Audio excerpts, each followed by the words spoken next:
let's look to 2021. Let's spin this positive as we end the conversation here. Breakout players for 2021 or somebody that you feel on both sides of the ball just really has shown you something that you feel good about them really becoming, maybe whether it goes from role player to impact player or from impact player to star. On the offensive side of the ball, we already talked about him, but I do think Cade McNamara can be a true, top of the Big Ten type quarterback. His preparation levels are off the charts, and he's only going to get better. He's going to, figure out how to read the defenses, the mistakes that he has made, which really haven't been a whole lot. I think are going to be, lessened, and then really just leading the offense. I think that's what Michigan has kind of been missing. Shea Patterson, even though now Michigan fans are wishing they had Shea Patterson, right? Where last year they wanted him gone. It's always, the grass is always greener for Michigan fans.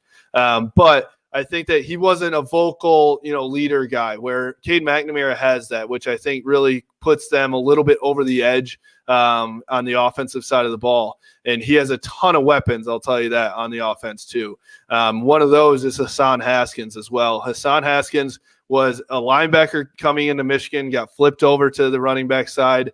He, Zach Charbonnet, a freshman last year, was the number one back and then got banged up. Hassan Haskins came in and just never gave that position back to Charbonnet, really, as much as Charbonnet probably wanted it.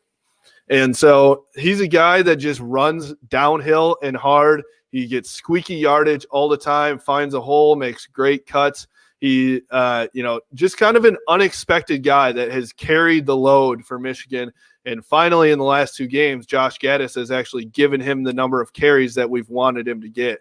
And he's proven to be the guy, even with that extra load. I would even say go as far as Blake Corum, the third running back as well. He could be in 2021 a really good, piece. Maybe, like you said, going from a role player to actually being, the second back or something like that.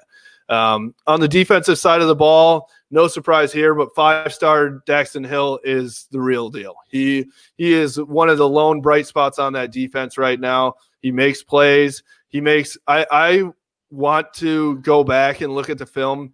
I'd love to count the number of tackles he makes from the safety position when he starts pretty much the farthest person away from the ball and still ends up coming across the field and making the tackle, which is, cheers to him, but also it's a detriment to the linebacker play of Michigan right now. But he has been a saving grace a lot of the time for Michigan when those big plays are coming on.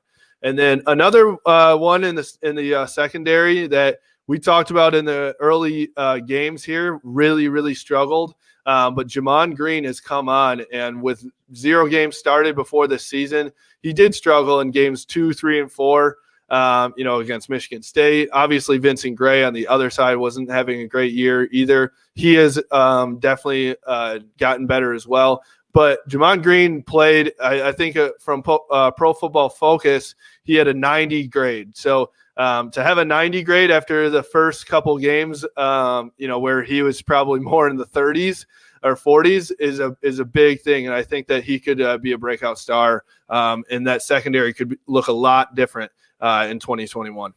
Good stuff as always from Justin Rowe, Stadium and Main podcast. Just follow him on Twitter at JustinRowe92, as you see on the banner there. Again, subscribe right here. We get what we believe is the best discussion, debate, and analysis of college football each and every day. Justin, we appreciate you stopping by as always.